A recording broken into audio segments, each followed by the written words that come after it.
There's something that's happened in the last 10 years where in the vintage car world, it used to be numbers matching was the thing. Is it numbers matching is almost the first question someone would ask. But the reality is, as these cars age more and more, numbers matching means two things. They're kind of crappy, right? They're not modernized at all. And then worse, you don't want to put miles on them because you want to protect the originality of the car. So it just drains the joy out of owning the experience. So this last 10 years, people have shifted more towards, if I'm going to own a car like this, I want to be able to drive it. And, if you go back to the roots of Kindred, that's where I came from. Right.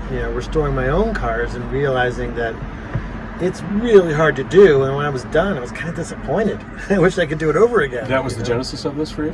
It was, yeah. I mean, I grew up in Philadelphia and working class household. And when something broke in the Howard house, we had to fix it.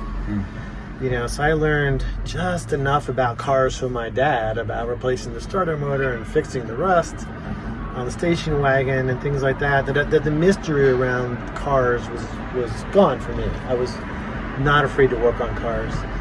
And as my career progressed, I wanted to go back to that. So about 25 years ago, instead of watching Shawshank Redemption again, I would go out to the garage and work on restoring a car. And I just craved that working with my hands. But as I progressed through that, I saw how hard it was to get these cars pulled together. It like my last car, it took me 4 years. Right. And I had to use 6 different vendors: the carpet guy, the engine guy, the paint guy. And I was disappointed with the end result.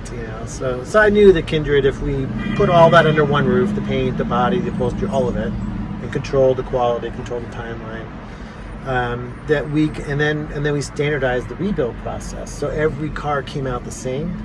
The quality gets better and better and better. We know that this car we're sitting in has 1,253 parts in it. We know the torque on every bolt.